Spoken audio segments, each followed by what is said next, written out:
Pratite podcast Bankar. Na početku da se još jednom zahvalim kompaniji Mtel koja je podržala našu ideju. Danas sa mnom u studiju jedan od osnivača najveće IT kompanije u Crnoj Gori i direktor ICT Cortexa, klaster IT firmi u Crnoj Gori, Tarik Zajmović.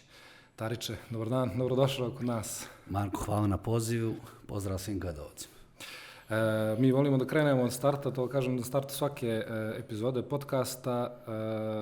Reci nam, ti si originalno iz Prijepolja, završio si u Podgorici, ali kako je tekao cijeli taj put? Pa, ja nekad kažem za sebe da sam Prijepoljac, nekad kažem za sebe da sam Pljevljak, zavisi ko pita. A podigao sam se, odnosno porastao sam u Prijepolju, rodio sam se tamo, a završio sam osnovne škole, promijenio sam 2 osnovne škole.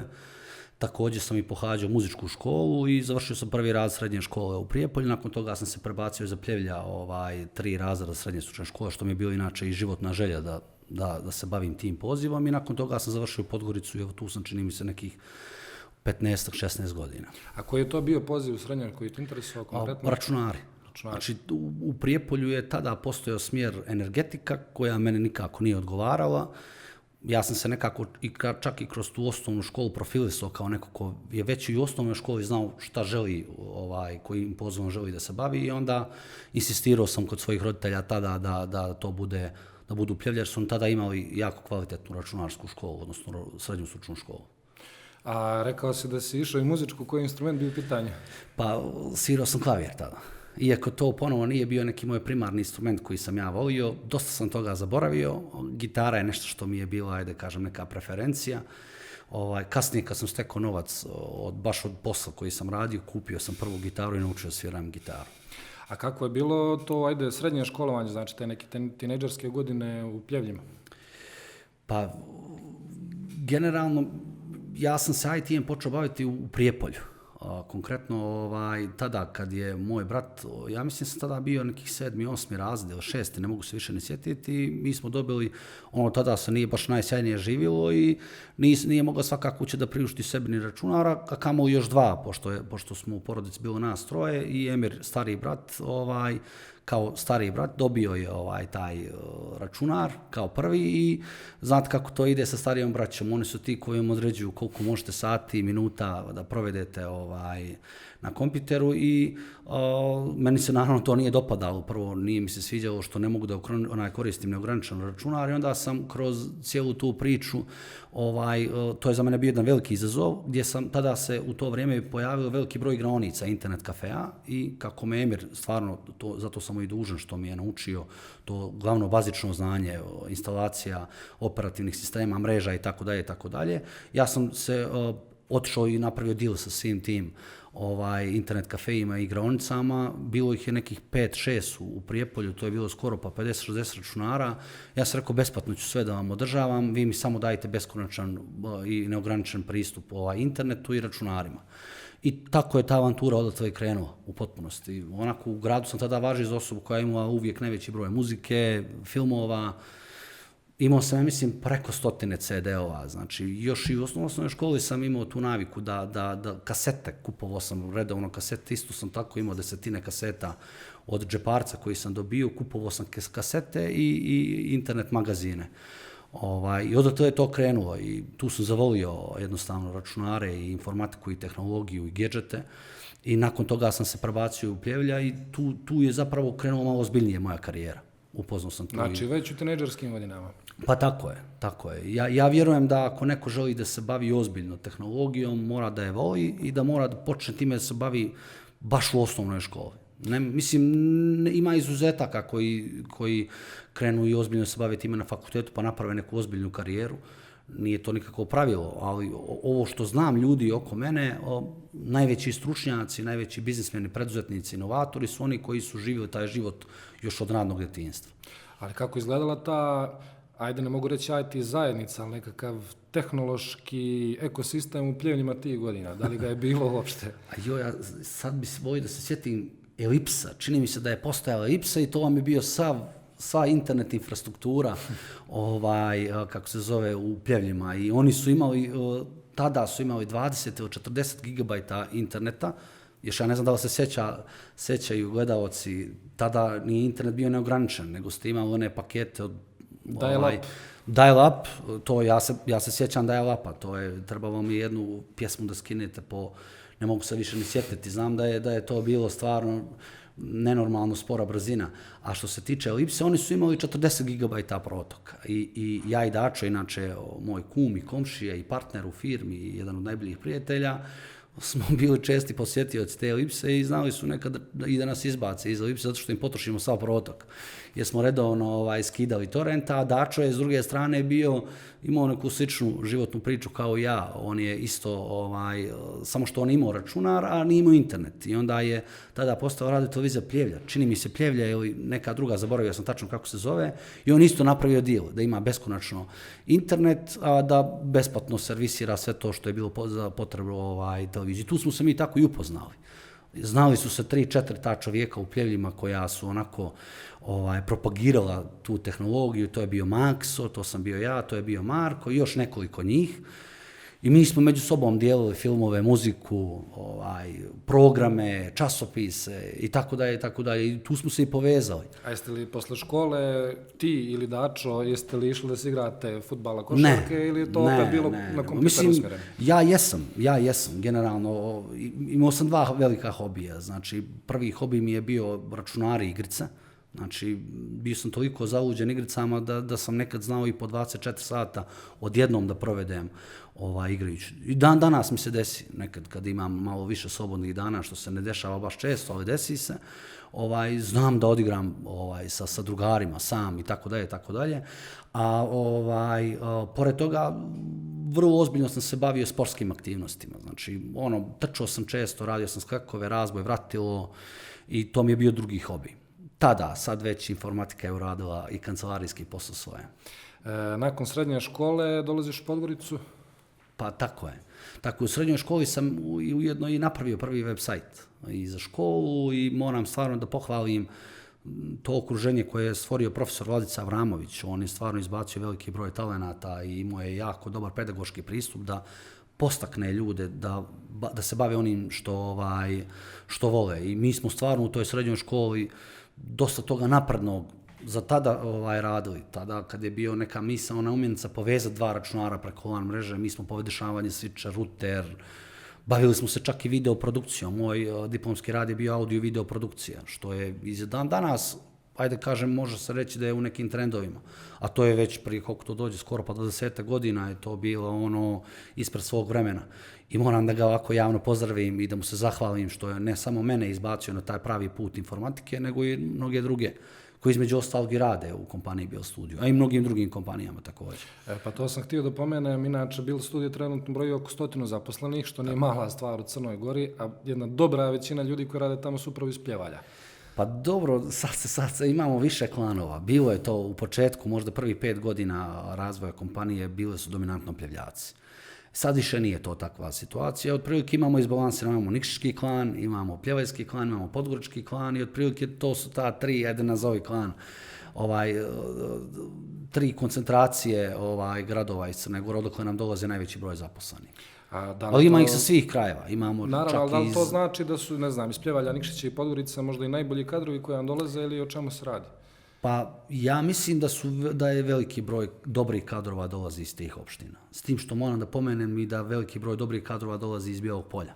To je stvarno jedna kvalitetna opština, tako da mislim da su to stubovi kad je u pitanju razvoj tog IT kadra. Malo se situacija promijenila u zadnje vrijeme i mislim da sad u ovom momentu dominiraju Podgorica, Nikšić i Bijelo Polje i otprilike to su ta 3 grada, bar po ovim mojim informacijama i iskustvu koje imam do sad, na njima bih stavio akcenat. Jer radimo sad, kroz Cortex smo se povezali sa velikim brojem opština i vidim da su stvarno đaci, odnosno profesori, jer od profesora sve to polazi.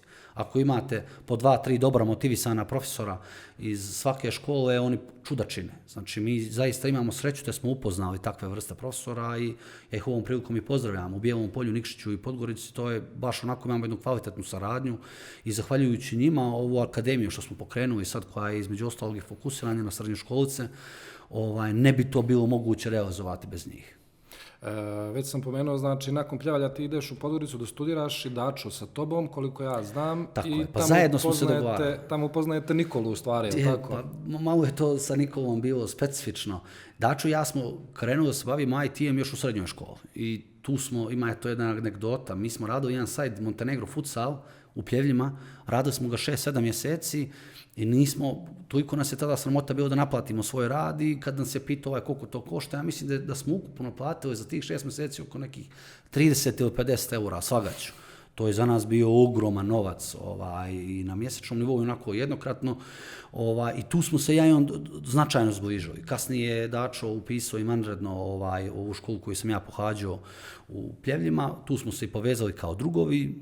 Zajedno smo se dogovarali šta bi to bilo od fakulteta što bi mogli da upišemo. Tada na tržištu fakulteta nije bilo puno fakulteta koji su nama odgovarali i tada se otvorio, ja mislim da smo mi bili prva generacija. Mislim da jesmo. Fakultet za informacijne tehnologije, to je Univerzitet Mediteran koji je zaista, po mom mišljenju, bio tada, u to vrijeme, najbolji fakultet za informatiku jer imao savremene programe, jako dobre profesore, imao je gostujuće predavače iz Beograda sa FON-a, jako kvalitetan program i mi smo se tada odlučili da upišemo taj FIT. Malo je više koštao. I jedan i drugi smo radili, ja sam u srednjoj školi, baš se sećam, išao u Maline da bih zaradio neki novac da bi se upisao na taj fakultet, tetke su me nešto dodatno pomogle također, i roditelji naravno, i da nije bilo to takva jedna struktura, pitanje je da li bih mogao sebi da to isfinansiram. Već nakon toga smo mi krenuli da zarađujemo sami. Bavili smo se freelancingom još to je bilo 2005. godina, mislim smo bili prva generacija.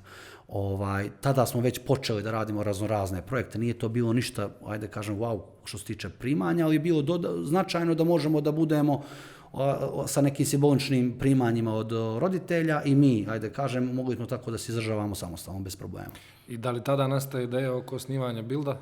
Pa i ja bih rekao da je zapravo Build osnovan u srednjoj školi, tada kad smo krenuli sve to da radimo, jer se ajdano nismo razvajali, a onda na fakultetu smo, što bi se reklo, zalili temelje Builda. I tu smo, ajdano smo radili, ja mislim, skoro pa 4-5 godina kao freelanceri, taj period, znači, iz srednje škole i još vamo na fakultet, i tu smo radili veliki broj sajtova, projekata, zaista to cifre koje smo mi tada zarađivali i sad, kad poredim dob i vrijeme, to je bilo neuporedivo. Pa ja mislim 10-15 puta, ali baš bukvalno 10-15 puta manje nego što je to trenutno na tržištu. Potpuno se promijenila situacija. Jasno mi je da ste bili u tehnologiji, ali da li ste uopšte znali, jeste li imali znanja kako da vodite firmu, kako da organizujete firmu? Pa mi se generalno nismo imali neku ambiciju da osnovimo biznis. Znači to ni ja ni Danilo. Znači nismo imali ni ambiciju da se bavimo sad ni preduzetništvom.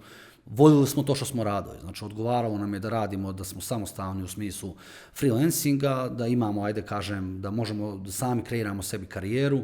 Mi smo se čak i tada, nismo imali namjeru da budemo čak ni freelanceri, nego smo htjeli da se zaposlimo u par kompanija, međutim, kompanije nisu prepoznale taj potencijal.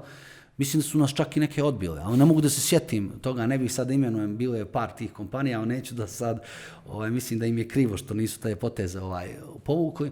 I kako smo krenuli da se bavimo ozbiljno freelancingom i izradom web sajtova tada, dolazili smo, jer bilo je jako nerazvijeno tržište. Mi smo bili, pa mogu čak i reći, prvaci u svemu tome. Znači, ja ne znam da li je postojalo tada 1-2 kompanije koje su se time ozbiljno bavile, pa čak nisam siguran da li su bili u formi kompanija, nego su to više u formi timova. Danilo i ja smo bili jedni od tih. I imali smo problem gdje smo počeli to stvarno na jedan ozbiljan nivo da vršimo te usluge, gdje smo počeli da dobijamo poslove, odnosno da pregovaramo sa državnim organizacijama. Jedan od prvih ozbiljnih projekata je bio Crnogorska akademija nauke i umjetnosti, nakon toga uprava policije, radili smo za nekoliko opština i onda kad vi dođete u tu situaciju da morate da naplatite posao, a kao freelanceri je jako veliki problem to uraditi. Onda smo to nekako premošćavali sa raznoraznim kompanijama, pa smo onda njima morali da dajemo skoro pa 30, nekad i 40%, samo to da taj novac se uplati fakturiše, pa dok onda mi smo morali da smišljamo način kako taj novac iz njihovih kompanija da izvučemo i onda smo jednostavno bili primorani da riješimo taj problem jer nismo mogli da poslujemo na tržištu. Freelanceri dan danas imaju taj problem. Nisu uopšte, ne postoje u toj zakonskoj regulativi, to je, evo, skoro pa 15 i kusur godina, to nije regulisano. Ono što je interesantno, mi smo tada sticajem okolnosti, baš jedan od prijatelja, to je vlasnik Maus štamparije, inače baš dobar moj prijatelj, nam je preporučio taj biznis inkubator koji se osnivao, odnosno osnovan je bio u Zagoriću i upoznao sam nas je sa tadašnjim direktorom Veliborom Boškovićem, s kojim dan danas dijelimo bitke na IT sceni, također jedan veliki moj prijatelj i pomaže nam puno u radu ICT Cortexa. On nas je bukvalno nagovorio da osnujemo kompaniju, tada za mene i Danila teme poput računovodstva, financija, ekonomije, marketinga, prodaje. Bile su vam strane. Pa nisu bile strane, to je, znate, mi smo se ježili kao i dan danas, ja to vidim kod mladih inženjera. Kada neko kaže prodaja, marketing, financije, to oni ne priznaju to kao posao. Dok je to naravno, to nije baš tako. To smo mi kasnije skontali da je to jedna ozbiljna, čak i nauka. I osnovali smo kompaniju da je sve to krenulo kako je krenulo. Već sam pomenuo da Bild trenutno broji oko 100 ljudi, ali kako se širio tim sve ove godine? Koji je kriterijum da neko dođe i da radi u Bild studiju? Pa, ja bi to podijelio na dvije kategorije. Znači, kategoriju kada sam ja kao direktor vodio to preduzeće i kada je to, ja bi ga nazvao, bilo neka vrsta gazdinstva. Jer zapošljavali smo u suštini ljude koje smo poznavali.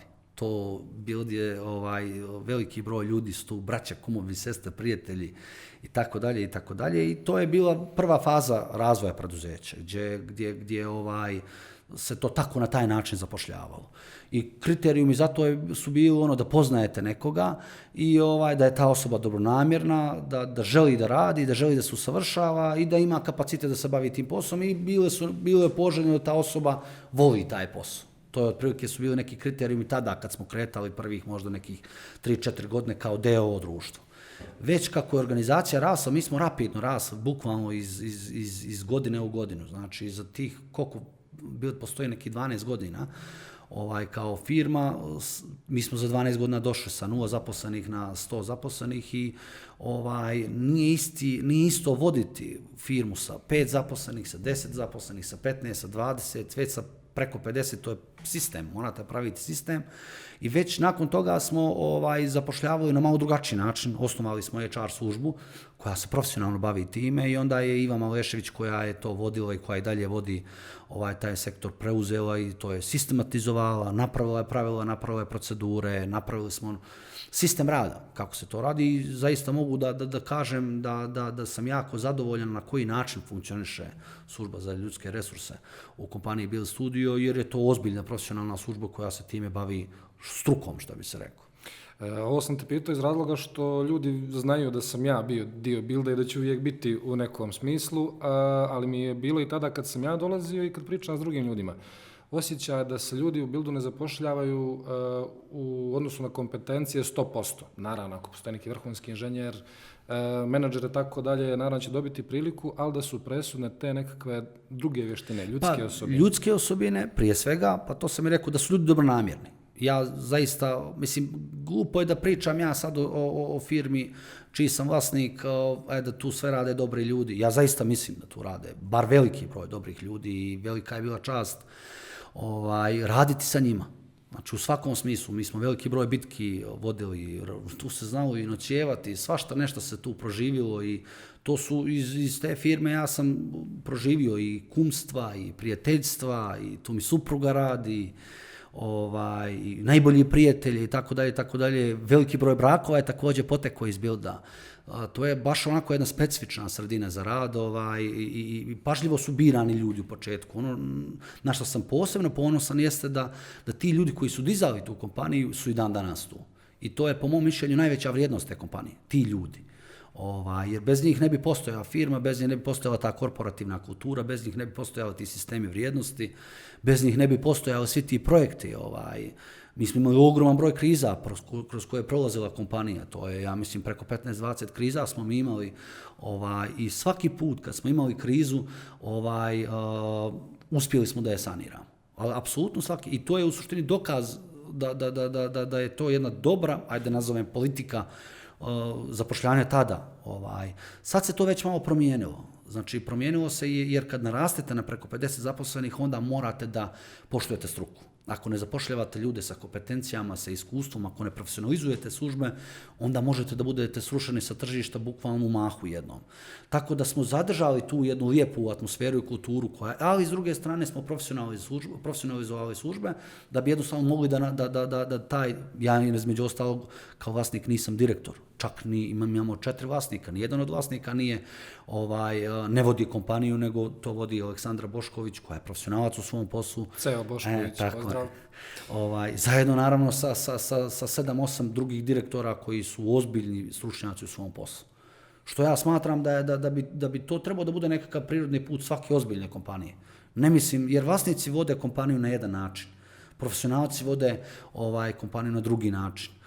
Nije dobar ni jedan ni drugi, ali je dobro da imate tu sinergiju. A što se tiče Builda, zaista mi smo izrodili ogroman broj kadrova. Ja zaista mogu da kažem da je Build pravi rasadnik dobrih kadrova i da je proizveo veliki broj i inženjera i dizajnera, pa čak i privrednika i preduzetnika i inovatora. Dobar dio kompanija je nastao glupo je da kažem nastoje, ne mogu to tako da kvalifikujem, ali definitivno taj know-how koji je nastao tu je poslužio tim ljudima koji su imali taj kapacitet i potencijal i ambiciju da se bave sutra svojim biznisom, omogućio im je da sutra sa mnogo većom lakoćom osnuju svoj biznis. A na kraju krajeva dobar dio njih i radi u internacionalnim kompanijama. Tako da mislim da je kompanija Build Studio od velike važnosti za državu, zato što je proizvela veliki broj stručnjaka koji su kasnije sa svojim sposobnostima i znanjem i iskustvom dalje nastavili svoju karijeru. Obukama ćemo pričati. Ono što je interesantno za IT zajednicu, za ljude koji ne znaju u Crnoj Gori, to je da se, u Buildu je možda 80 ili 90% poslovanja u stvari sa inostranstvom. Ljudi rade u Crnoj Gori. Preko 90%. Ali u stvari rade za strane klijente. Pitanje je da li je lakše ili teže poslovati sa stranim klijentima. To je neuporediva kategorija, po svim parametrima. Baš neuporediva kategorija. Naše tržište je jako malo tržište i limitirano je tržište. Obično kad su zemlje u razvoju poput nas, mi smo generalno zaostala zemlja za Evropsku uniju i slično, tehnologije, razvoj, inovacije, dizajn i marketing su stvari koje se ne cijene previše. Jer da bi vi praktikovali ozbiljnu tehnologiju, vi morate da imate ozbiljnu kompaniju koja će da plati, jer to košta. Isto tako da bi platili lijep dizajn i dobar dizajn, treba neko to da cijeni i to košta. Vi morate da platite tu osobu da bi ta osoba radila, da bi bila zadovoljna, da bi na kraju kasnije vama napravila dobar proizvod. Isto tako da ako želite da plasirate, da se ozbiljno bavite marketingom, vi morate da imate ozbiljno tržište. Vi sam par marketing, Facebook, Instagram i LinkedIn kampanja sa vrlo malo budžeta možete da dođete do velike populacije u Crnoj Gori. To recimo nije moguće u Srbiji, nije moguće u većim zemljama i upravo zbog toga Crna Gora ima te limite kad je u pitanju tržište, samim tim i kadrovi, imate jako mali broj profesionalaca iz svih ovih oblasti koje sam rekao. Gotovo na prste možete nabrojati ozbiljne, kvalitetne inženjere, da mi se ne uvrijede razno, ima veliki broj programera, ima Crna Gora, ali kvalitetne inženjere koji se bave deficitarnim tehnologijama kao što je blockchain, kao što je big data, kao što je vještačka inteligencija i tako dalje, te tehnologije u trendovima, vrlo mali broj stručnjaka ili neko ko programira hardware, to gotovo da ne postoji takvi stručnjaci i tako, jer tehnologija je jako široka. To je što tiče crnogorskog, samim tim i to definiše tržište. I samim tim su takvi klijenti, platežno, neobrazovani, needukovani. Vi imate klijente koji, veliki broj klijenta ne zna šta znači marketing, ne zna šta znači koliko mu je bitan branding, ne zna šta znači digitalizacija procesa, da oni sa digitalizacijom procesa zapravo rapidno razvijaju svoju kompaniju, štede na novcu, ubrzavaju rast, donošenje odluka i tako dalje. Znači, mi dosta pričamo o digitalnoj transformaciji, ali bojim se da vrlo mali broj ljudi je svjesno što zapravo digitalna transformacija znači i naravno to košta. I to je u suštini odluka jednog crnogorskog tržišta i naravno sve to diktira u suštini politika države. Jer vi ako imate digitalizovanu državu, sve se to onda polako spušta i na privredu. To je na zapad malo drugačije. Znači, tamo sve faktički možete da uradite elektronski. Da podignete kredit, da aplicirate za raznorazne, da kažem, ove izveštaje, izvod iz knjige matičnih i tako dalje, tako dalje. Sve je to digitalizovano i onda, i naravno, zapad i zapadne zemlje, pa čak i istočne, istok Evrope, oni su baš značajno ispred nas kad je u pitanju razvoj tehnologija i primjena tehnologije u svim procesima, svim industrijama i digitalizacija društva i privrede i akademskog sektora i svega, i raditi sa tim klijentima je mnogo izazovnije. Znači, prvo morate da znate perfektno engleski jezik. Onda za njih su dogovori jako bitna stvar. Kod nas na našem tržištu dogovor nije baš dogovor, nego nekad to može i da bude na neki drugi način. Sa strancem, kad se dogovorite, tako vam je. Znači, poštuje se jako struka, stranci plaćaju na vrijeme. Znači, vi u Crnoj Gori, vrlo mali broj kompanija vam plaća na vrijeme. To je odlika crnogorskog tržišta. Ali stranac kad plati, on želi da dobije vrijednost. Ukoliko nema dodatnu vrijednost, vrlo brzo raskida saradnju, dok s druge strane, ukoliko je zadovoljan uslugama i ukoliko vrlo je lojalan partnerima. Pa čak i ako na tržištu može naći jeftinije, povoljnije, pa i bolje, odlučuje se da se vezuje za partnere dugoročno i mi imamo zaista klijente koji su tu i po 10 godina, koji su i podigli na neki način kompaniju upravo zbog što smo imali obostranu tu saradnju. Ono što je možda specifično za inostrano tržište jeste da je teško izaći na inostrano tržište. Znači, to je posebno za kompanije. Lakše je to uraditi sa nivoua freelancera, znači sad imate raznorazne platforme putem kojih se vi ulogujete i vrlo lako i brzo možete naći posao. Ali kao kompanije, vrlo je teško probiti se na tržište, zato što je ogromna konkurencija. Vi u Crnoj Gori, šta je Crna Gora? 2 Nova Sada, ne znam je li toliko dođe, dok recimo inostrano tržište je ogromno tržište, imamo je konkurencija, svi. Znači, najbolje kompanije iz Bosne, Srbije, iz regiona cijelog, istočne Evrope, koja je ispred nas, 10 godina minimum. I znate vi kad se takmičite sa jednom ukrajinskom firmom, poljskom, mađarskom, rumunskom... A da ne pričamo o tome da su neki od tih i u Evropskoj uniji? Tako je, da ne pričam, jer oni dalje nas tretiraju kao divlju zemlju. Bukvalno, oni misle da smo mi dalje u nekakvim ratovima, torovima, oni pamte taj rat i onda nas kvalifikuju po tome. I vrlo je teško tu barijeru probiti. Znači, Crna Gora, eto, ima malo sreću što smo NATO zemlja, i što smo zacitali taj EU kurs i što smo samostalna zemlja i zahvaljujući tome nama je mnogo lakše, ljudi to ne razumiju, posebno oni koji ne rade sa inostranstvom. Znači, ljudi ja znam da smo prvi 5 godina posmatrali su nas kao ljude niže vrijednosti. Pa iz plemena, zaista je tako. Čak smo imali u ugovoru da kada posećujemo njihove kompanije da moramo imati testove, zdravstvene, one, što je za mene bio šok. Mislim, ja razumijem njihovo stanovište kako oni razmišljaju u tom segmentu i potpuno je to prirodno, da su zemlje koje nisu ratovale dugo vremena i onda malo im je neprirodno da se dešavaju sve te stvari kod nas, svako malo nekakav rat, nekakvi sukobi i tako dalje, za njih je to neprirodan proces i to sve ima veliki uticaj na biznis.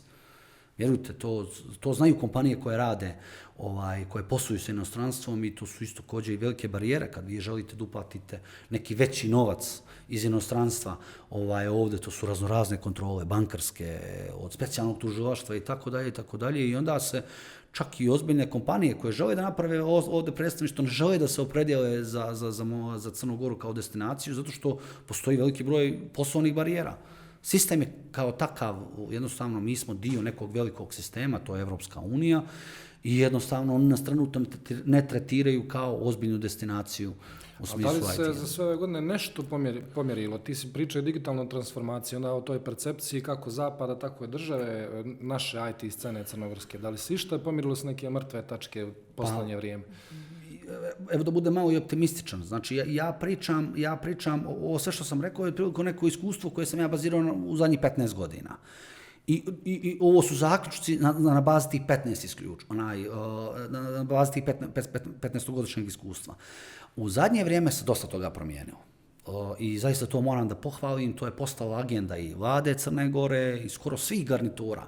Znači, i prethodne, i ove, znači, počelo se investirati jako puno u IT, Pa na kraju krajeva Cortex je, mi ne bi postojali da nismo napravili sporazum, odnosno ugovor sa državom gdje smo dobili €500.000 vrijednosti ugovora i mi smo se obavezali isto toliko da financiramo naredne 3 godine ovo udruženje. Pa onda pored toga je započeta gradnja naučno-tehnološkog parka, pa osnovan je Tehnopolis koji radi sjajan posao. Pa je skoro, ja mislim imam par dana, je osnovani fond za inovacije, pa smo mi se osnovali također. Pa veliki broj nevladnih organizacija se također isfinansira iz raznoraznih budžetskih programa koji postiču inovacije. Sve više mladih koji se prijavljuju na hakatone, razna takmičenja. Tako je, veliki broj hakatona, pa država je pokrenula 2-3 akceleratorska programa. Tako da nikad se više nije pričalo o IT-u, što je za svaku pohvalu. Međutim, ono što je loše jeste što je startna tačka bila toliko loša da vi sad što god da radite, nama treba vremena da mi sustignemo to. Znači, mi prije 15 godina klasterska udruženja, vi ste imali klastersko udruženje u Bosni postoji 7-8 godina. Klasterska udruženja u ovome, kako se zove, u Srbiji postoji 10 i kusur godina. Znači, mi smo udruženje osnovali 10 godina kasnije u odnosu. Pa naučno-tehnološki park koji treba da bude okosnica razvoja, osnovan je tek sad, tačnije još nije ni izgrađen. Vi imate nekoliko naučno-tehnoloških parkova u regionu. I tako dalje, i tako dalje. Znači, situacija ranije je bila jako loša, sad je mnogo, mnogo bolja i zaista to moram da pohvalim, znači odnos i ne samo vlade Crne Gore, već i raznoraznih drugih činioca. Znači, gradskih službi, mi imamo jako dobru saradnju sa glavnim gradom Podgorica, koji nevjerovatno imamo jako konkretne aktivnosti, konkretne posticaje od strane glavnog grada.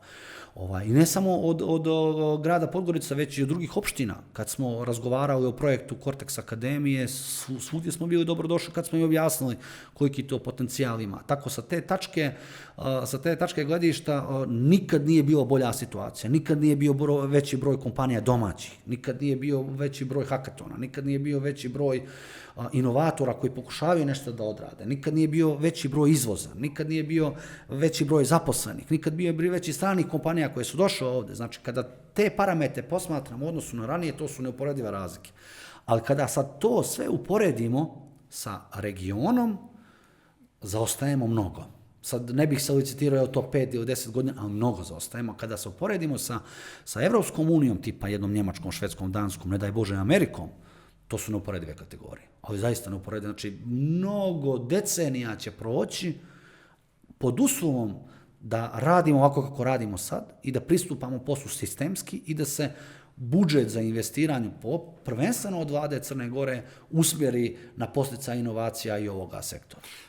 Dok govoriš o vladi i ovoj trenutno ili više ne znam ili prošla ili trenutna i ono je od prije, možda je to jedini konsenzus među tim ljudima koji su na čelu države u bilo kom momentu, da se stvarno pričalo i o IT-u i da je bilo i saradnje, ali pričat ćemo o Cortexu malo kasnije, ono što... Pa ja to moram stvarno da pohvalim, izvini Marko što te prekidam, ali zaista moram da pohvalim i prethodnu vladu i ovu vladu. Znači, stvarno je, agenda je IT, agenda su inovacije. Znači, prethodna vlada je zaista pokrenula veliki broj infrastrukturnih projekata, posebno bivša ministarka nauke Sanja Damjanović, a ova je sve to nastavila i unaprijedila.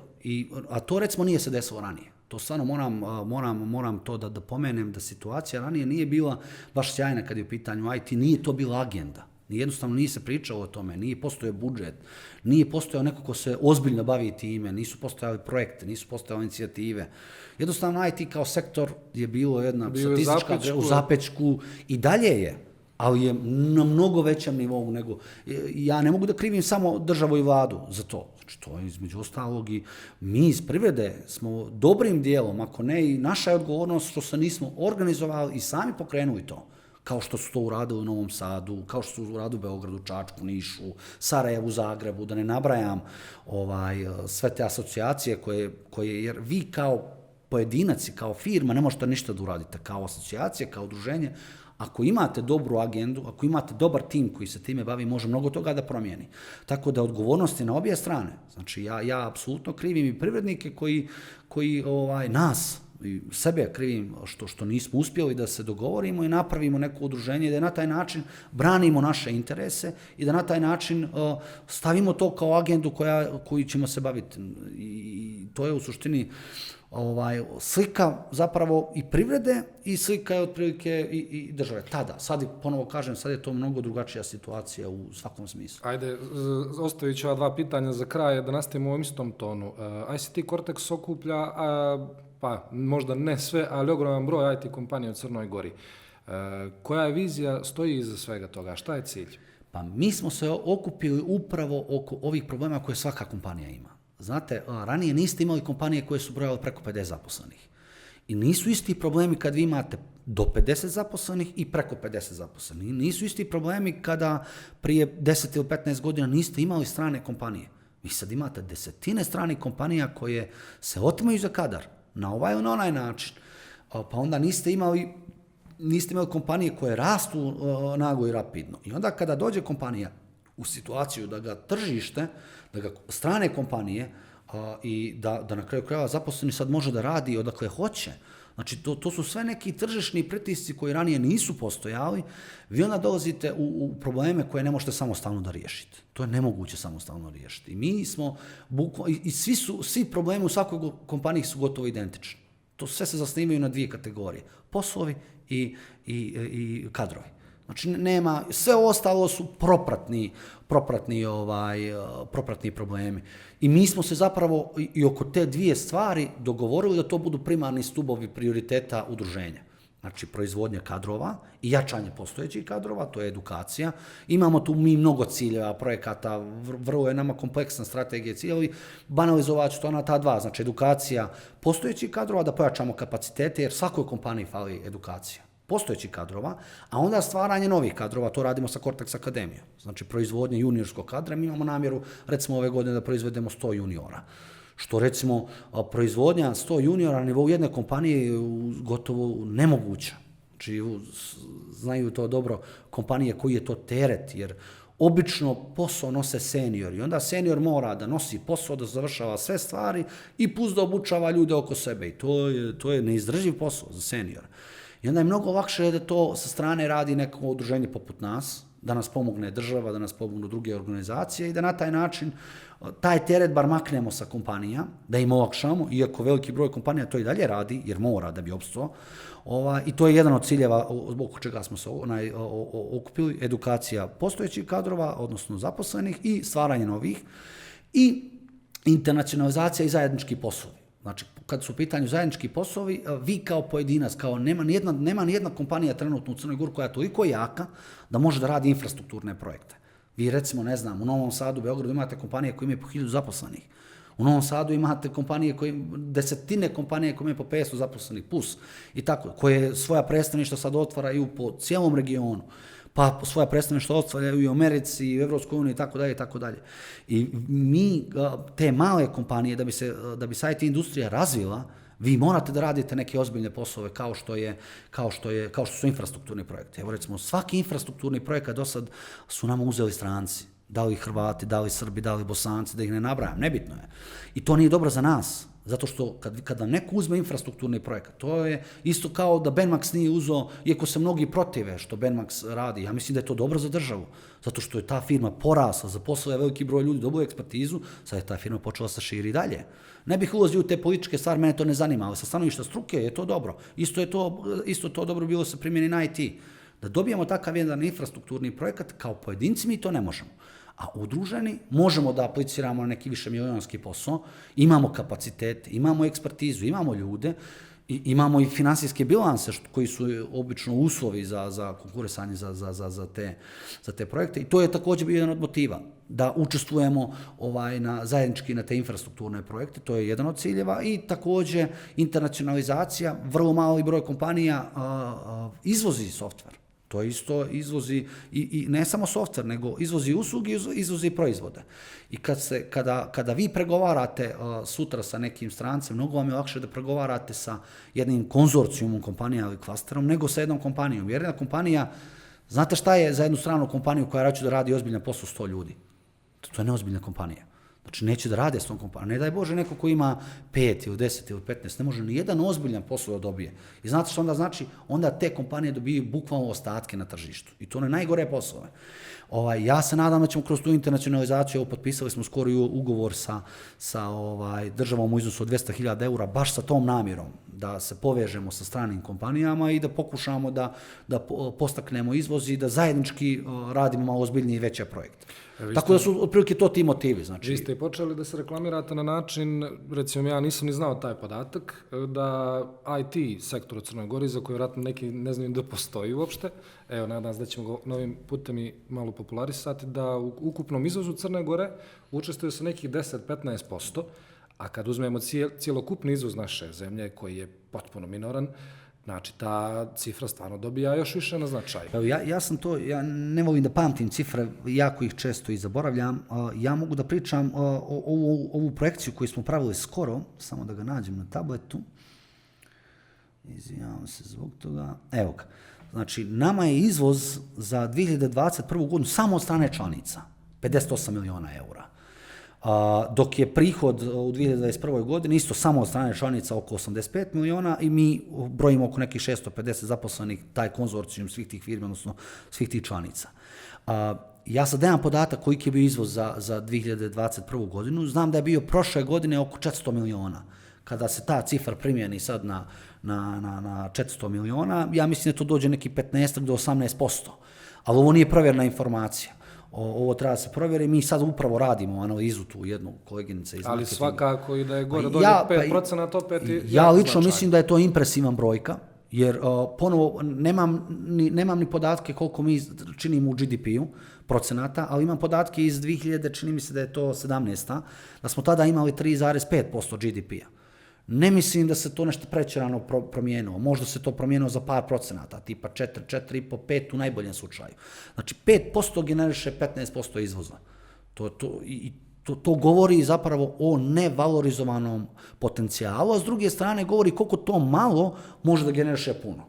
I koliko to malo, kad se uloži u to malo, ja uvijek posmatram te mane i sve to što je loše, smatram da je to vrhunska stvar za Crnu Goru, zato što sa malo investicija i malo napora vi možete napraviti puno.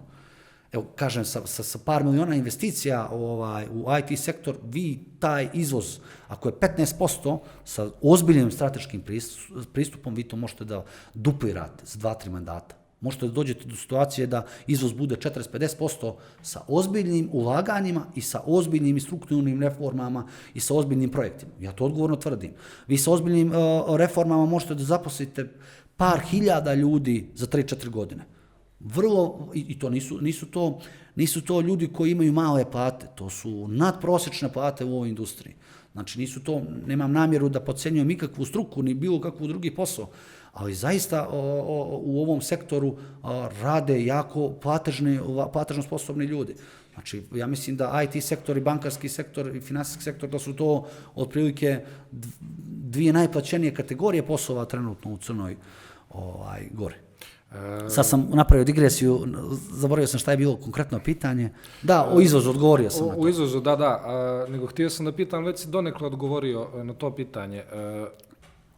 Htio sam da te pitam da li imate podršku, ali već si pomenuo 2 investicije od strane države samo koje su došle, pa evo možeš samo još jednom reći koliko ste do sada sa državom dogovorili posla i šta vi za uzvrat morate da ponudite kao ICT Cortex, odnosno IT firme u Crnoj Gori. Pa ja moram da se prvo zahvalim svima onima koji su nam pomogli. I imam ovdje, baš sam stavio da ne bi izostavio nekoga, bez ovih institucija mi kao Cortex ne bi postojali. Iako nas je pored ovih organizacija i institucija dosta ljudi podržao i personalno i u smislu organizacija, ali ovo su organizacije koje su stvarno stavile pečat na rad našeg udruženja. To je bivše Ministarstvo nauke, Ministarstvo za ekonomski razvoj, Ministarstvo javne uprave, glavni grad Podgorica, Crnogorski telekom, Naučno-tehnološki park Tehnopolis, HELP, Centralna banka Crne Gore i Srednja stručna škola Vasova Grudić s kojim smo pilotirali veliki broj projekata. Ovo su stvarno prijatelji udruženja. Znači, bez ovih organizacija Cortex kao Cortex ne bi imao tu snagu. Ne bi mogao, prvo ne bi postojao, da bude potpuno otvoren. Ne bi postojao i zaista u svim tim organizacijama radi veliki broj ljudi koji je pomogao. Ja sigurno mogu da kažem 40-50 ljudi je podržalo na ovaj ili onaj način rad Cortexa mimo članica. bez kojih ne bi naravno sve to postojalo. Šta smo se mi obavezali? Mi smo se obavezali državi, znači to je projekat koji traje 3 godine, U vrijednosti od €1.000.000, s tim što mi dajemo $500.000, država daje $500.000 i to je stvarno jedan dobar deal. Ja mislim da je to pravi primjer kako bi sutra trebalo industrije se grade, kako bi trebalo se grade ugostiteljstvo, turizam, da ne nabrajam sve te ostale industrije. Dajte, skupite se privrednici, dajte, investirajte u vašu industriju, mi ćemo vas pomoći onoliko koliko vi skupite. I to je bio neki, ajde da kažem, startni dogovor koji smo mi kasnije stavili u ugovor. Mi se obavezujemo za taj novac koji ćemo dobiti od strane države, da povećamo za 30% broj zaposlenih, da povećamo izvoz, da povećamo prihode, da obučimo 300 ljudi za te 3 godine, mi ćemo već u prvoj godini to da apliciramo na veliki broj evropskih fondova, jer na crnogorskom tržištu postoji jako mali broj organizacija koja aplicira i povlači te evropske fondove. Mi kao država dajemo participaciju evropskim fondovima da bi učestvovali u tim fondovima i onda se dešava da imate jako mali broj organizacija koji uopšte povlači taj novac. Ja moram da se pohvalim da smo već i u prvoj godini dobili jedan grant sa Vasom Aligrudićem u iznosu od €500.000. Znači mi smo sve to što je država uložila u nas vratili već u prvoj godini sa tim grantom i taj grant ide za opremanje Vasa Aligrudića u infrastrukturnom smislu opreme i tako dalje i tako dalje. I to su otprilike te neke stvari koje smo se dogovorili, odnosno ne dogovorili, nego obavezali šta mi moramo da radimo kroz to udruženje. I odgovor na pitanje, mislim, znam da vole ljudi da kažu ovdje da Crna Gora ima potencijal da postane nova Estonija, da postane jedna IT država i da treba da preusmjerimo i resurse na to, ne samo da bude više turizam, nego da IT možda u nekom momentu malo bude jači. Da li ti vidiš da Crna Gora može stvarno ostvariti taj san? Ja ne vidim, ja vjerujem u to. Samo što je razlika između Estonije i Crne Gore, što su oni krenuli ranije. Oni su krenuli u digitalizaciju uprave i svega toga što mi sad radimo, oni su krenuli 92. godine. Znači, vidite koja je to razlika, koliko to dođe, 92. od sad, ne mogu sad, nisam sa matematikom i ciframa baš najsjajniji. Ono što je tipično za Estoniju jeste da oni imaju 1.200.000 stanovnika. To je 2 puta, mi smo jako slične zemlje. Njihov IT generiše više nego cijeli naš turistički sektor sa svim tim našim prirodnim resursima, a ekstremno smo bogata zemlja. Znači, svi koji su proputovali išta znaju koliko Crna Gora ima ozbiljne prirodne kapacitete, od brda, jezera do mora, da ne nabrajam sve te ostale stvari. Znači, Estonija samo od IT-a ima više, ali zahvaljujući jednoj strukturnoj politici, i njima je agenda digitalizacije, njima je agenda inovacije, njima su agenda start-upovi. Agenda Estonije, Estonskog ministarstva za IT ili inovacije, zaboravio sam kako se tačno zove, ili tehnologiju, nije ni bitno, je da imaju 25 unikorna. Unikorn je kompanija vrijedna milion. Zamislite kada imate u targetima vlade znate šta jedan unikorn može da uradi? Unikorn je vrijedno €1.000.000. €1.000.000, jeste. Taj unikorn, mi nemamo unikorn ni jednu kompaniju. Ja nisam siguran da li postoje i u regionu. I zamislite kad vi tako jedna mala zemlja ima target da ima 25 unikorna. Izvini, je li Infobip postao unikorn skoro? Moguće, ali nisam siguran da su postali unikorn, može biti da su oni, možda nekoli, možda Rimac, Infobip, ne znam Nordos će prodavati, ja mislim, za nekih 300-400 miliona, samim tim ponovo nije unikorn, ne znam sad kolika je procijenjena nova vrijednost te kompanije kao sa novim vlasnicima. A zamislite kad je, estonski IT je daleko iznad srpskog, a Srbija je ozbiljna sila, ozbiljna IT sila kad je u pitanju tehnologija. Da li vjerujem? Vjerujem. Da li vjerujem da to može da se desi odmah? Ne vjerujem. Mislim da to može da se desi za 2-3 mandata. Ako u vladi budu ovu temu shvatali ozbiljno i ja vjerujem da ta stvar može se desiti pod broj 1 ukoliko budemo imali ozbiljan budžet za to. Znači, mislim da prvo moramo da proglasimo IT granu strateškom granom razvoja ekonomije Crne Gore. Znači, to je preduslov. I kada je vi kvalifikujete kao takvu granu, onda vam je mnogo lakše da izdvojite veći broj budžeta. To je, znači, prvo mora se odvoji novac. Drugo, moraju da se odvoje ljudi koji će da rade, koji će taj novac da nadgledaju i troše. To je također jedan od nedostataka trenutno u Crnoj Gori. Vi sa strane vlade Crne Gore imate jako mali broj ljudi koji se bavi tom tematikom. I imate jako puno kvalitetnih ljudi koji rade u vlade Crne Gore, ali su deficitarni. Isto kao što mi imamo problem sa kadrovima u Crnoj Gori, još je veći problem izražen u državnoj administraciji. A bez njih nema šanse da mi možemo postati nova Estonija. Znači, nama trebaju ljudi koji su vizionari, koji su progresivni, koji sanjaju i dišu razvoj, koji su progresivni, koji imaju ogromno znanje, iskustvo i ekspertizu. I sve to dobar uhodan tim sa dobrom strategijom, vizijom i misijom, sa novcem, jer bez novca ništa ne može da se uradi, ja vjerujem da po tim uslovima mi možemo da postanemo Estonija za 8 godina.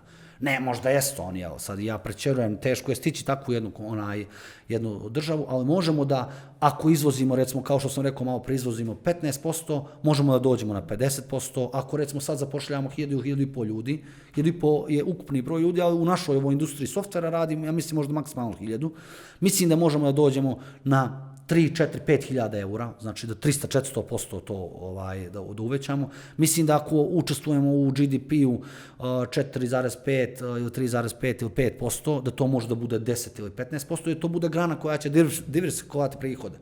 Turizam treba da bude i ne mislim da je pametno da nikad bude, da se odustaje od toga. To, takav potencijal koji mi imamo, glupo bi bilo da ne razumijem ljude koji tako razmišljaju. Treba nam dobar turizam, treba nam i dobra poljoprivreda i sve te ostale grane, da ih ne nabrajam, ali ako napravimo da IT bude propratna grana i horizontalna i vertikalna, ne samo horizontalna, jer se mi trebamo kao horizontalna podrška svim tim industrijama, nego i vertikalna, brže će se razvijati te druge industrije. Jer vi digitalizacijom, kad vi digitalizujete jednog poljoprivrednika, jednog osobu koja se bavi hotel ili bilo koju drugu organizaciju u turističkom sektoru, da ne nabrajamo ostale, vi tu organizaciju ubrzavate. Znači, ako treba da pređe neki put razvoja za 5 godina, ona ga sa digitalizacijom prelazi za 2,5 godine. Pa ne samo to, manji su troškovi, bolje su odluke, efikasnija organizacija, da ne nabrajam koliko je tu benefita, da ne pričam koliko vi onda možete da inovirate. Tehnologija, kad vi napravite inovacije u turizmu, u bankarstvu, u energetici, u poljoprivredi, to je neograničan jedan potencijal. A te industrije se ne mogu razvijati rapidno bez IT-a. I to je ono što trenutno jako mali broj ljudi to razumije. Zato što da bi to razumjeli, vi morate prvo da razumijete tehnologiju, da razumijete inovacije, da razumijete razvoj, pa onda pored svega toga da razumijete kako ekonomija funkcioniše, kako privredne grane funkcionišu. I to je onako jedan, ja ne znam da li postoji 10 ljudi u čitavoj Crnoj Gori koji razumiju ovu priču o kojima ja trenutno pričam. I onda ti ljudi zapravo trebaju da sutra rade te neke promjene. Ima ih, evo koliko sam rekao, ne bih da se gađam, je to 10, ali je vrlo mali broj ljudi. Mislim da sve ovo što ti pričaš mene navodi na jedan zaključak, da ljudi trebaju da shvate ovdje da ulaganje u tehnologiju nije nekakvo bacanje para, nego naprotiv da je u stvari višestruko se vraća i za brže vrijeme ćete osjetiti benefite tog svog ulaganja. Mislim da ta percepcija treba se promijeniti. Kako mi u Crnoj Gori, mi u Crnoj Gori volimo da ulažemo u socijalna davanja. I to je politika koja se, evo već decenijama se ona propagira. U svim garniturama, da ne nabrajam, to je po mom mišljenju najgora politika koja može da se desi za razvoj bilo koje jedne države. Po mom mišljenju treba da razvijamo, da investiramo u talente, u bilo kom segmentu talenata. Znači, da li je to talenti u muzici, u šahu, u sportu, u tehnologiji, u turizmu, da ne nabrajam, znači, u medicini. Znači, talenti su ljudi koji prave promjene. Možda će mi se naljutiti veliki broj ljudi, prosječni ljudi ne prave promjene. Znači, talenti su ljudi koji prave inovacije, prave preduzeća, prave nove patente, proizvode raznorazna, prave dodatnu vrijednost i mi ih nemamo puno u Crnoj Gori. I tjeramo ih, mi ih našim politikama tjeramo iz Crne Gore. Znači, sve talente nam uzeše pametne zemlje, jer politika pametnih zemalja su talenti. Šta radi Njemačka? Kako se Amerika i Kina i ostale zemlje, kako su se razvile? Pa razvile su se tako što su rekli, obećavamo vam američki stan, samo dođite kod nas. I šta su onda uradili? Najbolji ljudi iz čitavog svijeta su pošli u Ameriku. Ne znam da li znate da 45% unikorna u Americi čine imigranti prve i druge generacije. Znate šta to znači? Znači sve ozbiljne, znači 50% svih tih najvećih kompanija multimilijarderskih čine došljaci. Mi nemamo tu politiku. Mi prvo ne usisavamo talente od spolja. Malo se to promijenilo u zadnje vrijeme, došlo nam je dosta Ukrajinaca i Rusa. To je za svaku pohvalu. Ima, ja mislim, sad trenutno 400-500 ljudi samo iz IT-a koji ovdje dolaze i znate koja je to vrijednost? S tim što oni ne dodaju vrijednost samo u platama i drugim stvarima, ali ne razvijaju. Znači, treba ih nekako inkorporirati. To je velika mana koju mi imamo, znači, politika, ta je socijalna politika, ne ulažemo u talente, ne ulažemo u inovator, ne ulažemo i takva je naša, sistemi vrijednosti našeg naroda su takvi. Mi kad vam komšija je uspješan, kad je neko napravio nešto više u odnosu na njega, oni ga odmah ogovaraju i tako dalje. To je naša kultura ponašanja. Ne krivim ja sad vlast za tako nešto, ja krivim nas, to je naš DNK, naše sisteme vrijednosti. Ali to može da se promijeni. To može se promijeni, vrlo brzo to može se promijeni kad ljudi vide benefite toga. Dovoljno je da 2-3 mandata uložite u talente. To su bitke koje su maratonske. Znači, mi bijemo bitke koje su sprint, koje se odmah pokažu da bi, taka nam je politika. A ove bitke o kojima ja pričam su strateške bitke. Znači, vi morate da napravite jednu strategiju, da napravite jedan ozbiljan plan, da napravite da to stavite u ravan akcija, da stavite koliko će to da košta, ko će to da radi, koliko će to da traje, šta će to na kraju da proizvede. Nemamo mi taj sistemski pristup. A da bi razvili talente i ozbiljne preduzetnike, inovatore i sve te ostale stručnjake po horizontali i vertikali, nama treba ozbiljan plan za to. Nije nemoguće. Crnoj Gori je to ovako može da se uradi sa ozbiljnom, ajde kažem, sa ozbiljnim planom i sa ozbiljnim ljudima. Mislim I samo to za tehnologiju. Mnogi ljudi, ja znam i javnost je takva da kažu, joj ulažu, ja znam mi sad treba da radimo stambeno obezbeđenje za 120 IT porodica. Znate koliko komentara, pošto čitam komentare na vijesti, na CDM, kažu što država daje naše pare IT sektoru. IT sektor... Dozvoli mi da te to pitam na kraju. Samo prije toga, rekao da je jedna od strateških grana Cortexa, a i svih, ja mislim, IT firmi generalno u Crnoj Gori, upravo proizvodnje novih kadrova. Zašto? Zato što mislim da si ti to potencirao. Obrazovni sistem sam po sebi ne daje dovoljan impuls proizvodnji kadrova koji su potrebni IT-u. Je li to tačno? Kakav je obrazovni sistem u Crnoj Gori i da li mora ekspresno da se mijenja, što je moje mišljenje? Pa obrazovni sistem... kao i za sve što sam do sada ispričao, ista je situacija s obrazovnim sistemom. Jako je mali broj kvalitetnih profesora koji poznaje tehnologiju na način koji bi trebalo da se poznaje i onda ti ljudi obično i ne ostaju na fakultetima, nego znajući prilike kakve su im, mnogo mu je isplatljivije da radi u privrednom sektoru i da radi za neku kompaniju gdje može da valorizuje to svoje znanje. I to IT tržište koje ga nameće, koje s polja pravi problem i obrazovnom sektoru. Generalno obrazovni sektor pravi jako dobre generaliste, daje im dobru logiku, daje im dobro znanje, daje im dobre sisteme i principe učenja. I ja tu moram da pohvalim zaista PMF, ETF, UDG i Univerzitet Meteran. Oni zaista nauče te ljude one bazične stvari i osnovne stvari, ali ne daje im specijalizaciju.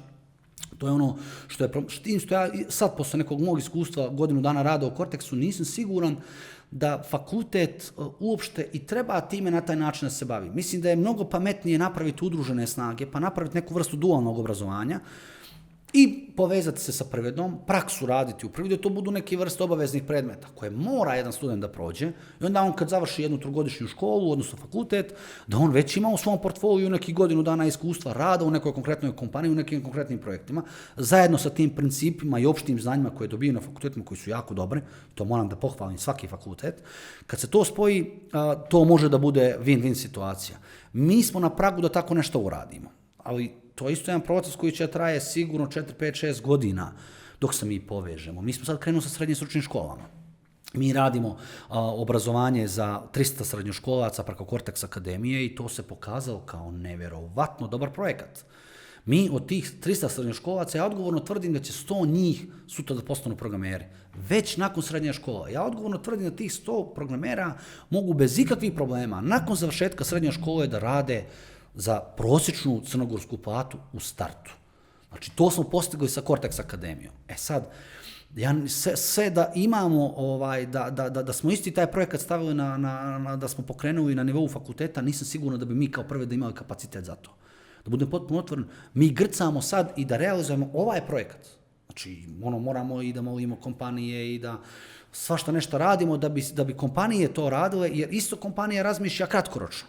Ne razmišlja da time dugoročno dobija kadar, jer ta osoba koja pohađa tu akademiju, taj srednjoškolac, pa on imaće odmah preferenciju prema toj kompaniji, a s druge strane da ne pričamo o tome koliko će predznanja dobiti. Znate, to je ona vječita priča kad direktor i finansijski direktor razgovaraju.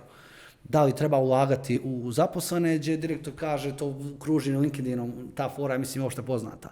Gdje finansijski direktor kaže, pa šta ako ode, uložili smo mnogo novca, a direktor kaže šta ako ostane, a ne nauči ništa novo. Vrlo mali broj, da budem potpuno otvoreni, kompanija razmišlja na tako dug rok, jer se bore, znači da budem potpuno jaka vlasnik kompanije, raditi pod ovim okruženjem, u ovakvom ambijentu, sa tim pritiscima koje imamo sa strane, to je zaista jedan ekstremni sport. Bukvalno ekstremni sport, baviti se takvim poslom. I jako je teško to raditi i u najveću težinu ti ljudi koji vode te bitke na dnevnom nivou znaju šta znači, kakvi su to pritisci koje imamo trenutno. Ali u svemu tome i Build pojedinačno, a ICT Cortex koji je nastao nije nešto nego kasnije, se bave humanitarnim radom. To je, mislim da je jako bitno pomenuti da je u okviru ICT Cortex osnovana humanitarna fondacija koja se zove Čini dobro. Tako je. I u kratkim crtama šta su ciljevi i gdje ćete ulagati? I od koga sve imate pomoć eksternu? Imamo pomoć od Unike, imamo pomoć od Hipotekarne banke, imamo pomoć od Crnogorskog Telekoma i ostalo su članice. Ja se izvinjam ako sam nekoga preskočio, nisam nekog ko pamti dobro imena.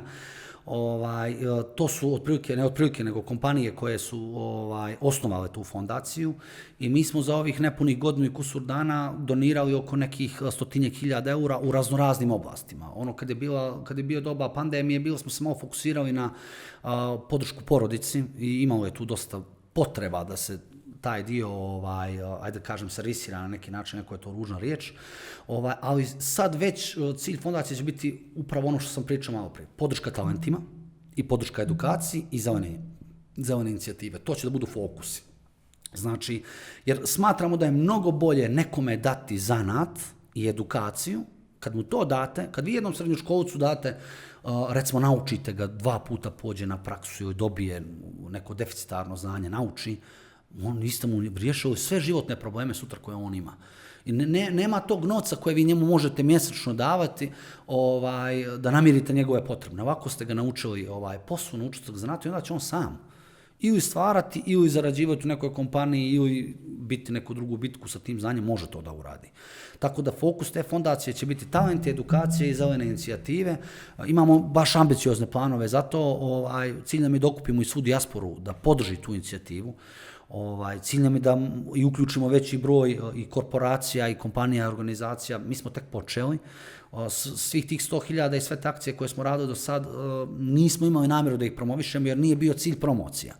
Obično u našoj industriji se rade i osnivaju fondacije i ne bih da uvrijedim neke druge fondacije, stvarno ima jako kvalitetnih fondacija bez koji pitanje kakva bi bila situacija u Crnoj Gori da ne postoje, ali ima veliki broj kompanija koje to rade kroz marketing i kroz svoje CSR aktivnosti. Nije bila namjera ove fondacije da se bavimo promocijom i marketingom, već je bila namjera ove fondacije, namjera je i dalje da riješimo neke sistemske stvari. Sad, pošto smo tek novi, prva i osnovna stvar koju planiramo da tu fondaciju napunimo resursima. Pod resursima podrazumijevam novcem i onda da zaposlimo stalno zaposlene ljudi koji će se samo time baviti. I onda da kroz tu fondaciju rešavamo neke stvari koje Cortex gdje ne treba Cortex time se bavi. Tipa recimo podrška talentima. Jer imate jako veliki broj šahista, mi na skoro pa nedeljnom nivou dobijamo raznorazne zahtjeve za ljude koji izdaju svoje knjige. Znate koliko je talenata u Crnoj Gori, to je nevjerovatno koliko su naši ljudi sposobni ljudi.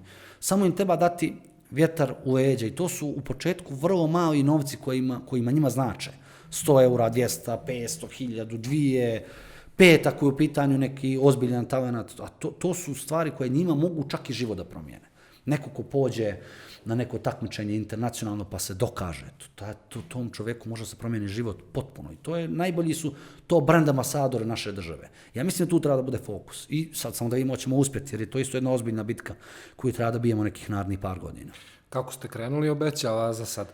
Ono što sam svo vrijeme odlažem i ostavio sam namjerno za kraj, to je stvar po kojoj je Bill Studio, konkretno, ja mislim, najprepoznatljiviji u Crnoj Gori za ljude koji znaju za tu kompaniju, a to je bio program stambenog obezbeđenja zaposlenih.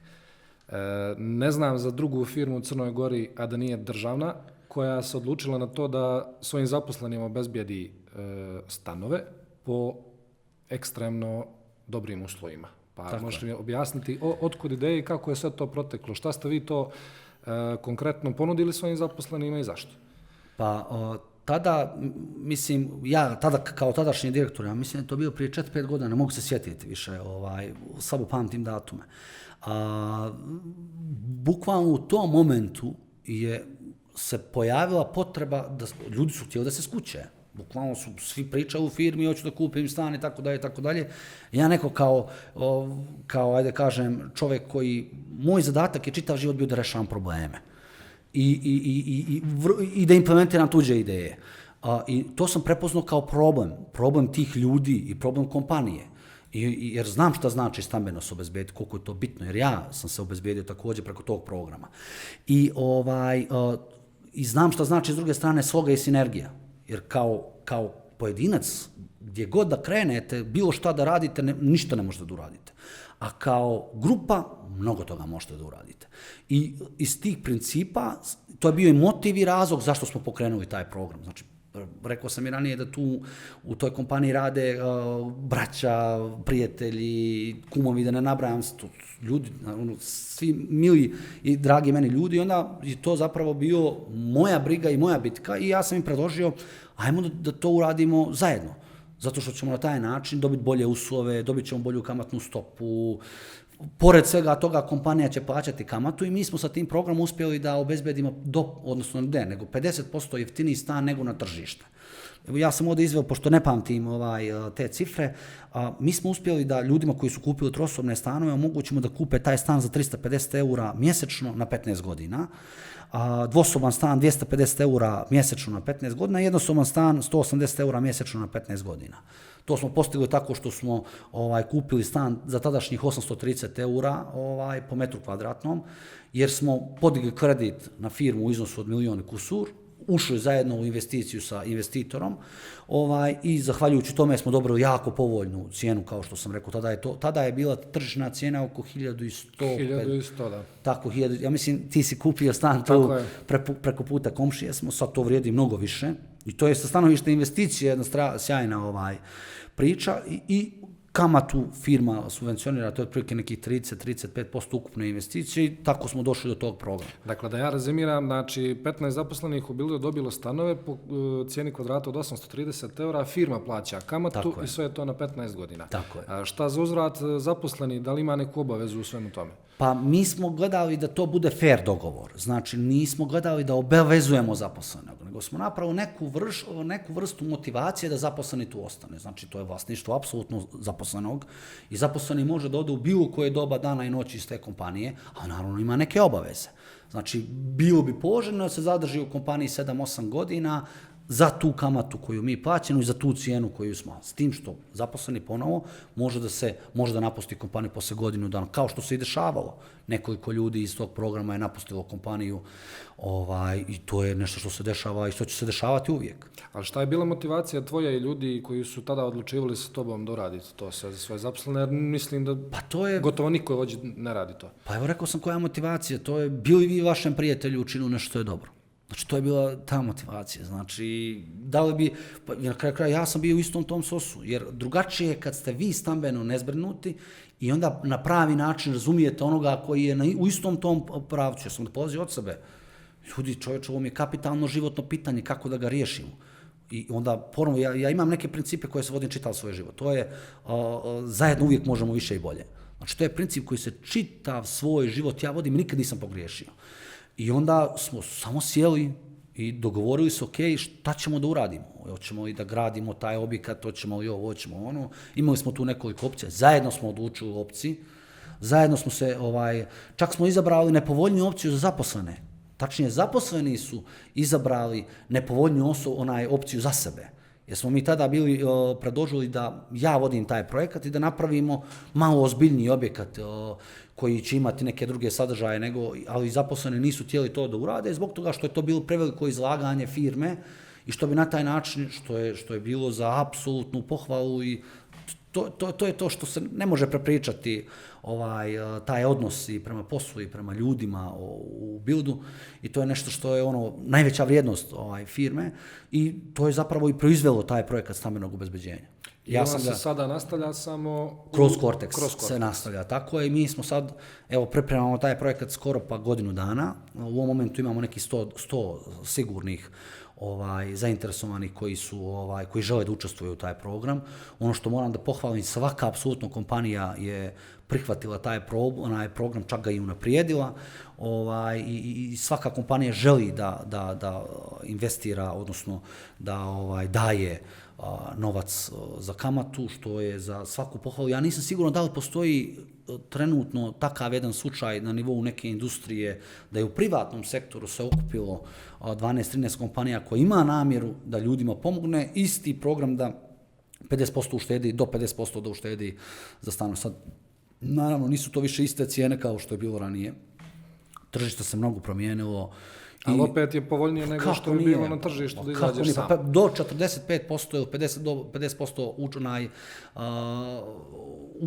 ukupne uštede sa ovim programom. To je ogromna ušteda. Vi za stan od 90 kvadrata sa garažnim mjestom i ostavom na 20 godina, pošto ovdje je na 15, vi taj stan plaćate nekih, ja sad ne mogu nisam siguran koliko sam precizan, oko 400-420 eura. Tako nešto. Znate šta je to? To je džabe dobijate stan faktički. Znači vi bi taj stan na tržištu rentali toliko, plaćali bi nekome drugom. I mi smo ga tako i napravili, da taj koji prelazi u svoju nekretninu, zapravo pređe u svoju nekretninu i da plaća isto onoliko kako je plaćao u prethodnom stanu. To je otprilike bio neki, kad sam ja pravio tu financijsku kalkulaciju, gledao sam da se u to uklopim. Ali zašto onda druge firme, možda čak i veće, samo od Builda, ili sad Cortex je udružen, zašto se one do sad nisu vodile tom nekom politikom, da se malo više posvete svojim zaposlenim? Ne bih to da komentarišem, svaka firma ima svoju politiku. Ali mislim, da li realno mogu? Eto, ti si iz biznisa čovjek. Ja lično mislim da mogu, svaka kompanija to može da uradi. Mislim, posebno kompanija koja je profitabilna. Ne mislim da može, nego mislim da treba. Mislim da je to obaveza svake kompanije. To je moje mišljenje. Sad, mi kad ovaj projekat prezentujemo nekim zapadnim zemljama, za njih je to šok. Jer nemoguće. Amerikanci i Evropljani malo drugačije. To je baš suvi kapitalizam. Ovo je već neka vrsta socijalizma. I za njih, gdje firma ili država učestvuje u stambenom programu, za njih je to nenormalno. Ja lično mislim da je to dobar posticaj, mislim da je to jako dobro i dobro prije svega za zaposlene, a onda za kompanije, onda za sve ostale, za porodice i tako da, onda za Crnu Goru. Ti ljudi nam ostaju ovde, ne idu vani. Mnogo je bolje ja mislim da ljudi u našoj industriji su elita ove države. Zaista mislim da su elita ove države i da treba da nađemo način kakav god znamo i umijemo da te ljude ostavimo prije svega u Crnoj Gori. Samo da nam ostanu da rade ovde. I da stvaraju bolji ambijent, da stvaraju nova radna mjesta, inovacije itd. Tako da mislim da svaka kompanija to može, s tim što razumijem i kompanije koje to ne urade, jer uraditi takav jedan projekat, vjerujte, nije to baš tako lako. Vi pođete u prodavnicu, kupite 5 smoke, ali 5 stanova i dogovorite. To je, ja ću da vam kažem, ja sam koordinator bio i na jednom i na drugom projektu. Sad za ovaj projekat od 120 stanova, ja i moj tim smo potrošili preko 1000 sati godinu dana radeći. Samo za pripremu, da se dogovorimo ko će biti banka, koja će biti lokacija, ko će biti investitor, kako će to da izgleda, znači sadržaj, sve to da se izdefiniše. Znači nama je trebalo godinu dana i preko 1000 i kusur sati je radilo 100% na tom projektu nekoliko ljudi iz Cortexa, a pored toga su se uključili razni ljudi koji su nam pomagali. Znači isto tako 30-40 ljudi je radilo na ovom projektu. I ovom prilikom moram se zahvaliti zaista glavnom gradu koji je ovaj projekat i podržao. Mi kad smo ispričali to gradonačelniku Ivanu, on je odmah podržao taj, mislim, još nismo zvanično sklopili cijeli taj, da kažem, partnerstvo na tom, zato što se mi čekamo da to uradimo, ali odmah je podržao tu inicijativu i rekao da će glavni grad podržati ovaj projekat u oslobađanju od komunalija. Srećno, ne znam šta drugo da vam kažem. Imali još toliko toga da pričam, ali mislim da smo probili sve termine moguće, ali u narednog puta ćemo nadoknaditi sve što nismo sada. Tariče, hvala ti puno i stvarno sreću želim i Cortexu i Bildu sa svim ovim projektima koji vas čekuju. Veliko hvala Marko na pozivu. To je to za ovu epizodu. Hvala što ste nas pratili i bila je to još jedna epizoda podcasta Bankar.